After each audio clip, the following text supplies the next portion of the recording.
ফজরের সুন্নত না পড়তে পারলে কখন পড়বেন?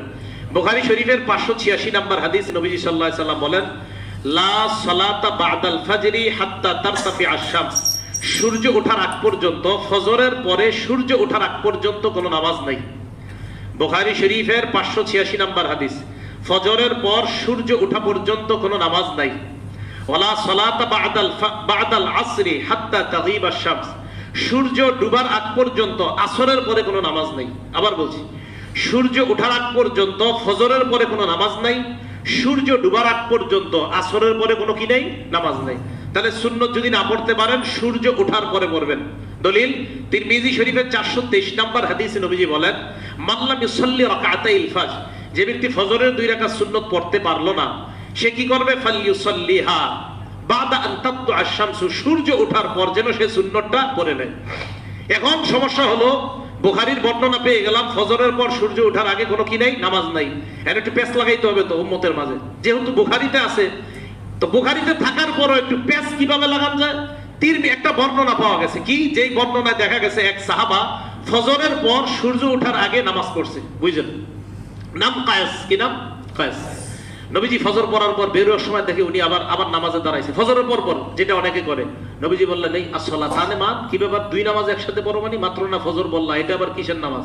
কয়, হুজুর ইন্নী লাম আকুন রাকাতু রাকাতাইল ফজর। হুজুর আমি ফজরের 2 রাকাত সুন্নত পড়ি নাই, এটা পড়তেছি। নবীজি বলেন, ফালা ইজান। কি বলছে শব্দটা? আমার সাথে বলেন, ফালা ইজান। এই ফালা ইজান শব্দটা নবীজি বলছে।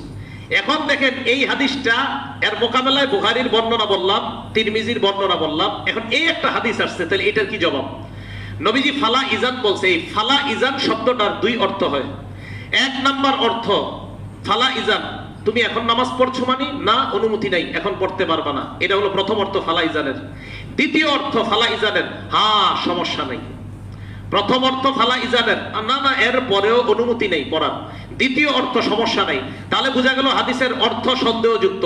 আর সন্দেহযুক্ত হাদিস, সহিহ হাদিস থাকার পরেও এই হাদিসের উপর আমল করা যাবে না। এটা প্রথম কথা। দ্বিতীয় কথা, এই হাদিসটাকে বলা হয় হাদিসে মুরসাল। কি বলা হয়? হাদিসে মুরসাল। এই হাদিসে মুরসাল, সহিহ হাদিস যেখানে স্পষ্ট আছে ওইটা থাকার পরে হাদিসে মুরসাল এখানে দলিল হিসাবে গ্রহণযোগ্য হবে না। তাহলে প্রথম কথা, হাদিসের অর্থ স্পষ্ট না অস্পষ্ট? কারণ ফালা ইজান শব্দটার 1 অর্থ হয় না 2 অর্থ? তাহলে এখন আমরা যদি 2 দল হই, এক দল বলবো ফালা ইজানের অর্থ, তারপরে অনুমতি নেই, আরেক দল বলবেন কোনো সমস্যা নাই। তাহলে অস্পষ্ট অর্থ, এই অস্পষ্ট অর্থওয়ালা হাদিস দিয়ে ওই হাদিসের মোকাবেলায় দলিল দেওয়া যাবে না। 2, এই হাদিসের নাম হাদিসে মুরসাল। আর হাদিসে মুরসাল দিয়ে বুখারীর স্পষ্ট হাদিস আছে, তিরমিজির স্পষ্ট হাদিস থাকার পরে এই হাদিস দিয়ে দলিল দেওয়া যাবে না। টোটাল ফলাফল কি দাঁড়ালো? ফজরের সুন্নত না পড়তে পারলে সূর্য ওঠার পর ফজরের সুন্নত আদায় করে নেওয়া। আল্লাহ পাক রব্বুল আলামিন আমাদের সকলকে জামাতের সাথে নামাজ পড়া, ফজরের নামাজ পড়া, ফজরের সুন্নত পড়া গুরুত্ব সহকারে যেন আদায় করতে পারি, আল্লাহ তৌফিক দান করেন।